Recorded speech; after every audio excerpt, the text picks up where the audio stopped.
बाबा साहब भीमराव अंबेडकर के को लेकर जो अमित शाह का बयान है, उसको लेकर लगातार आम आदमी पार्टी अपना रुख रख रही है, जनता के बीच जा रही है। और आज भी वाल्मीकि मंदिर के बाहर एक भव्य प्रदर्शन का आयोजन किया गया, जिसमें बहुत सारे वाल्मीकि समाज से लोग जुड़े थे और आम आदमी पार्टी के तमाम दिग्गज नेता थे। हमारे साथ बातचीत करने के लिए कुलदीप जी हैं।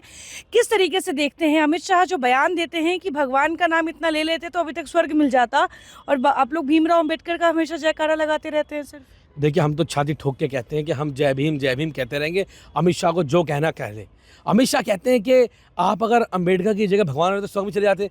अरे अमित शाह जी, आपको पता होना चाहिए कि बाबा साहब अंबेडकर ने अपने एक संविधान की कलम से इस देश के लाखों करोड़ों दलित पिछड़े लोगों को एक बार में न्याय देने का काम किया, बराबरी का अधिकार देने का काम किया, एक झटके में उनको नरक से निकाल के स्वर्ग में लाने का काम बाबा साहब अम्बेडकर ने करने का काम किया। आपकी औकात नहीं है अमित शाह जी कि आप बाबा साहब के बारे में से टिप्पणी कर पाओ, लेकिन आपने जो टिप्पणी की है, ये देश का बहुजन समाज जो बाबा साहब अम्बेडकर के अनुयायी हैं वो आपको कभी माफ़ नहीं करेंगे। आज देश भर के अंदर रोष है, विदेशों के अंदर भी जो लोग बाबा साहब के अनुयायी हैं। बाबा साहब इस आधुनिक भारत के निर्माता हैं। बाबा साहब एक वो व्यक्तित्व हैं जिन्होंने महिलाओं को बराबरी का अधिकार दिया। अमित शाह जी की मानसिकता जो आरएसएस और भाजपा की मानसिकता सबके सामने निकल के आ गई, वो उससे पहले भी दलित समाज के लोगों का विरोध करते रहे हैं, भारत के संविधान का विरोध करते रहे हैं। आज इस देश के सामने उनकी ये मानसिकता निकल के आई है और संसद में खड़े होकर उन्होंने बयान दिया है, जब तक अमित शाह माफ़ी नहीं मांगेंगे, जब तक उन पर कार्रवाई भाजपा नहीं करेगी, जब तक ऐसा आंदोलन आम आदमी पार्टी जारी रखेगी। अरविंद केजरीवाल जी बाबा साहब अम्बेडकर के अनुयायी हैं, वो बाबा साहब के दिखाए रास्ते पे चलने का काम करते हैं।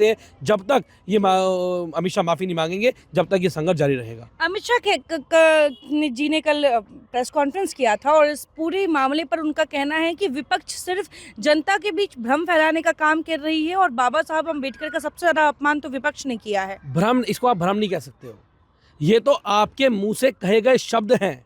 ये तो आप कहते हैं ना कि किसी की पीछे आप देख लो, ये तो आरएसएस और भारतीय जनता पार्टी का अस्तित्व रहा है कि वो हमेशा से बाबा साहब का विरोध करती रही है। उनके लोगों ने कहा हम 400 पार लाएंगे, संविधान बदल देंगे। उनके लोगों ने कहा हमें आरक्षण की समीक्षा करनी है। मैंने तो नहीं कहा, मोहन भागवत जी ने कहा हमें आरक्षण समीक्षा करनी है। और आज अमित शाह देश के गृह मंत्री, उन्होंने संसद में खड़े होकर कहा कि बाबा साहब अम्बेडकर कहने से कुछ नहीं होगा, भगवान का नाम लो और स्वर्ग में चले जाओ। तो मैं उनको कहना चाहता हूँ कि बाबा साहब के अनुयायी जहाँ से आप उठ के आए हो ना, तड़ी पार हो गए गुजरात से, वापस आपको वहीं भेजने का काम करेंगे। ये बात समझ लेना अमित शाह जी की बात। देश के गृह मंत्री अमित शाह संसद के अंदर कहते हैं कि अगर आप जितना भीमराव अंबेडकर को याद करते हैं, अगर उतना भगवान को याद कर लिए होते तो शायद विपक्षों का उद्धार हो जाता। जिसके बाद लगातार विपक्षी पार्टियां जो है इसको लेकर अमित शाह से माफी चाहती है। और ऐसे में आपको बता दें, आम आदमी पार्टी लगातार सड़कों पर है। भीमराव अंबेडकर को लेकर जिस तरीके से अमित शाह का बयान आया है, ऐसे में माफी की मांग कर रही है। हम लेकिन जनता से जानते हैं, खास तौर पे उस वर्ग से जानते हैं जो वाल्मीकि समाज से आते हैं, और उनसे जानते हैं कि क्या भीमराव अंबेडकर को याद करना गलत है, और क्या भीमराव अंबेडकर की तुलना भगवान से करना और भगवान को याद करने के लिए जो संदेश अमित शाह दे रहे हैं उसको ये कैसे देखते हैं।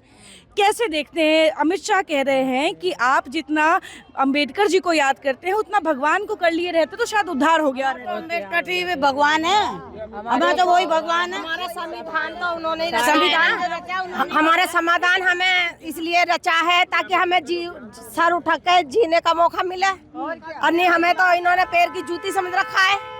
ये हमारा करता ही क्या है ये लोग। आप ये कह रही हैं कि बीजेपी वाल्मीकि समाज के बारे में नहीं सोचती? नहीं सोचते, बिल्कुल नहीं सोचते, वो तो बिल्कुल नहीं सोचते। क्या करिए, छुआछात अभी भी है? अभी भी है छुआछात, अभी भी जात को लेके झगड़े होते हैं, सभी बोलते हैं। अभी भी आप लोग को समाज में देखना पड़ता है क्योंकि आप वाल्मीकि समाज से आती है? हाँ जी, बिल्कुल जरूर बोलना पड़ता है। अच्छा, ये बताइए, ऐसा क्या क्यों लगता है कि आपके समाज से बीजेपी को क्या दिक्कत होगी? क्यों इस तरीके की दिक्कत ही है उसे तो दिक्कत ही है। तो दिक्कत है, हमें तो ये चाहिए केजरीवाल। हाँ, यही चाहिए हमें। अरविंद केजरीवाल लगातार आप लोगों के बीच आ रहे हैं और कह रहे हैं कि मेरी बात सुन लीजिए। अरविंद केजरीवाल लगातार कह रहे हैं कि जो अंबेडकर का नहीं, जो अंबेडकर को मानता है वो बीजेपी का नहीं हो सकता है। आप भी मानते हैं? है ही नहीं, हम तो कट्टर कांग्रेस ये है हम। अच्छा, हाँ, हम बीजेपी। अरविंद केजरीवाल तो कांग्रेस से नहीं आते। कोई बात नहीं, अब तो वही हमारे मालिक। अच्छा, हाँ, उन्होंने हमें टुकड़ा दिया है। उन्होंने हमें टुकड़ा दिया। हमारे बच्चों को नौकरी देंगे, बस हमें और कुछ नहीं चाहिए, नौकरी चाहिए बेटा। बस। और क्या, बच्चों को नौकरी मिल जाए बेचारों को। इस देश में इतने तरह के नेता हैं, इतनी सारी पार्टियों से आते हैं, आपके समाज के बारे में सोचने वाला नेता कौन है? नहीं सोचता। हमारे उसमें सोचता ही नहीं है कोई। और क्या, बिल्कुल नहीं सोचते। देखिए, महिलाएं इस समाज से आती हैं, इनका कहना है कि आज भी समाज में छुआछूत जैसी जो चीजें हैं वो हैं और इसकी वजह से इस समाज को दरकिनार किया जाता है। लेकिन भीमराव अंबेडकर को लेकर अमित शाह का जो बयान आया है वो उससे ये समाज काफी ज्यादा हताहत है, बुरा मान रहा है। आप कुछ कहेंगे इसको लेकर? कैसे देखते हैं? अमित शाह जो कह रहे हैं कि इतना भगवान को याद किए रहते तो अभी तक आप लोग का उद्धार हो जाता, अम्बेडकर को क्यों याद करते हैं इतना? अम्बेडकर हमारे लिए अच्छा काम करके गए। उसकी क्या कह रहे हैं? अम्बेडकर की वजह से आज मैं जूता पहनने के लायक हूँ, ये जैकेट पहना हूँ, आज मैं थोड़ा पढ़ा लिखा भी हूँ। अम्बेडकर की देन है, अम्बेडकर देन है। तो अमित शाह के बयान को कैसे देखते हैं? अमित शाह को खुद सोचना चाहिए। अगर वो भगवान बोला है कि उन्होंने, मैं अगर भगवान का नाम लेंगे तो 7 जन्म तक जी उद्धार हो जाता। तो उनको तो अम्बेडकर की वजह से तो आज वहाँ पे पहुँचे हैं। तो अम्बेडकर जी का तो उनके बात ही नहीं करना चाहिए, मंदिर में जाके बैठना चाहिए ना उनको। 7 जन्म तक तो कम से कम होया तो उद्धार हो जाता उनका। मतलब संसद में नहीं बैठना चाहिए, मंदिर में जाके बैठना चाहिए उनको। संसद में बैठने का उनका अधिकार ही नहीं है। और आने वाले 5 साल के अंदर उसको पता चल जाएगा संसद के लायक नहीं रहेंगे, चाहे वो कोई भी विधानसभा से। लोगों का कहना है कि अगर अमित शाह ये कह रहे हैं कि आप भगवान को मानिए तो आप खुद संसद के लायक नहीं है, ऐसा लोगों का कहना है। और लोगों से बात करते हैं। देखिए, यहाँ पे क्या लगता है, अमित शाह के बयान को आप कैसे देखते हैं? अमित शाह कह रहे हैं कि भगवान को याद कीजिए, अम्बेडकर को क्यों याद करते हैं? भगवान को सभी मानते हैं, पर जिन्होंने हमें आदेश दिया है, जिन्होंने हमें शिक्षा का, हर चीज का संविधान बनाया, उससे बढ़कर आज हम जमीन पर जब से पैदा हुए हैं अम्बेडकर जी के संघर्ष पे चल रहे हैं। बाबा साहब का अपमान नहीं सहेगा हिंदुस्तान। माफी मांगे अमित शाह, इस्तीफा दे अमित शाह। गलत है ना। अच्छा, इस्तीफे की मांग कर रही है आम आदमी पार्टी, लगातार माफी मांगने की बात कह रही है। क्या सच में वाल्मीकि समाज बुरा मान रहा है, हताहत है? वाल्मीकि समाज नहीं, SC ST टीम, जितने भी हमारे लोग हैं जो बाबा साहब को मानते हैं और वो आदर्श है हमारे, वो सब बुरा मान रहे हैं। और अमित शाह का इस्तीफा चाहिए। अमित शाह का इस्तीफा चाहिए? हाँ जी, आपको भी गलत बयान किया है। बिल्कुल, जैसा महान आदमी जिन्होंने संविधान बनाया है उनकी बेइज्जती कर रहे हैं। और जैसा अम्बेडकर जी ने पब्लिक को दिया है। अशोभनीय वाक्य जो उन्होंने दिया है स्टेटमेंट परसों, वह बहुत ही अस्वीकार्य है। हमारे देश को जिनसे पहचान मिली, जिस संविधान को हम पूजते हैं और जिस संविधान की हम पूजा भगवान के समान करते हैं, और हमारे बाबा साहब जिनको हम भगवान की तरह ही पूजते हैं, उनका अपमान आप बताइए हम कैसे बर्दाश्त कर लेंगे? हम बर्दाश्त नहीं, हमारे अधिकार हम बर्दाश्त नहीं करेंगे। अगर हमारे बाबा साहब को कुछ गलत बोला जाएगा, हम नहीं करेंगे बर्दाश्त, नहीं करेंगे, हम बर्दाश्त नहीं करेंगे। क्या चाहती है आप? क्या अमित शाह से हम माफी मंगवाना चाहते हैं। अमित शाह से? माफी मंगवाना चाहते हैं।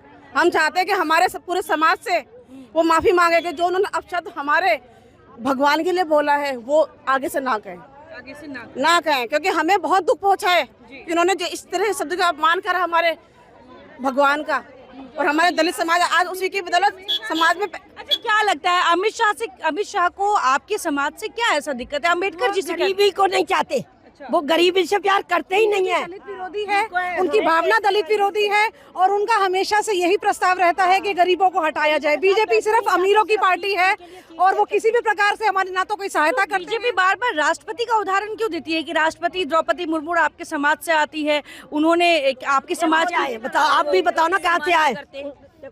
हमारी राष्ट्रपति का भी सम्मान नहीं करते वो। उनको देखिए, अयोध्या का मंदिर बना तब उनको नहीं इनवाइट किया। अगर सम्मान करते तो राष्ट्रपति थी और महिला थी और दलित वर्ग से आती थी तो उनका मिलना चाहिए था ना सम्मान। नहीं दिया उन्हें सम्मान। सिर्फ मोदी जी के झूठे वादे होते हैं, झूठी बातें होती हैं, सब झूठ बोलते हैं। वो कभी चाहते ही नहीं है कि गरीब आदमी ऊपर चढ़े बने, कुछ इनके बच्चे नौकरी करें या इनके परिवार कुछ रहे। घर घर जाकर खाना खा रही है, रात्रिवास कर रही है, लेकिन हम उस खाने को आप खा रहे हैं जिस परिश्रम से वो गरीब आदमी कमा कर ला रहा है, और जिस थाली में आप खा रहे हैं उसी में छेद कर रहे हैं, बाबा को गाली बक रहे हैं, बाबा साहब को गाली बक रहे हैं, उनको अपमान कर रहे हैं, तो वो हम कैसे बर्दाश्त कर सकते हैं? हम लोगों को अच्छी शिक्षा दिए, बच्चों को पढ़ाओ लिखाओ, इनके लिए हर एक चीज की सुविधा, हॉस्पिटल में भी, स्कूलों में भी, गरीबों के लिए क्या नहीं बनाया उन्होंने। भी दलित समाज को इस समाज में ऊंच नीच और छुआछूत का सामना करना करना पड़ता है। आज भी कभी कभी होता है। हमारे साथ में बीजेपी बहुत धोखा कर रही है, बहुत गलत कर रही है। बीजेपी को तो बिल्कुल नहीं आने देंगे हम लोग। जो बाबा साहब अम्बेडकर ने करा ना, वो कोई नहीं कर सकता है। उसने इतनी छुआछात स्कूल में नहीं पढ़ते, स्कूल कास्ट के बच्चों को स्कूल नहीं जाने देते थे। अब बच्चे स्कूल जाते हैं, पढ़ते हैं, लिखते हैं, नौकरी करते हैं। मैं यही कहना चाहूंगी, जो केजरीवाल जो जरूरी है ना, बहुत जरूरी है केजरीवाल जी हमारे दिल्ली में, हमारे देश में आना जरूरी है, क्योंकि शिक्षा के लिए, स्वास्थ्य के लिए, बुजुर्गों की तीर्थ यात्रा के लिए, औरतों के लिए जो सम्मान जो मिलता है हमारे इस पार्टी में और समाज में, इस देश में, वो इनके अलावा कोई नहीं दे सकता। धन्यवाद। हम वाल्मीकि समाज की उन तमाम महिलाओं से बात कर रहे थे और जानने की कोशिश कर रहे थे कि आखिर अमित शाह के इस बयान को वो कैसे देखती हैं, और आपने जाना कि कितनी ज़्यादा हताहत है, मन दुखी है। कह रहे हैं कि बीजेपी हमारे समाज को इज्जत की नज़र से नहीं देखती। आज भी छुआछूत की जो अब सदियों से चली आ रही है, वो आज के समय में केंद्र सरकार इनके साथ करी, इस तरह के जो आरोप है वो जनता लगा रही है। और अब सीधे अमित शाह के इस्तीफे और उनसे माफ़ी की मांग जनता कर बैठी है। देखने वाली बात होगी कि क्या अमित शाह इस पूरे मामले को किस तरीके से देखते हैं। अब जो जनता सड़कों पर अमित शाह से माफ़ी मांगते फिर रहे हैं, आखिर जनता की आवाज़ अमित शाह तक पहुंचती है या नहीं। फिलहाल तब तक ये बने रहे इंडिया डेली के साथ। कैमरा पर्सन आयुषी के साथ मैं आयुषी मिश्रा, दिल्ली।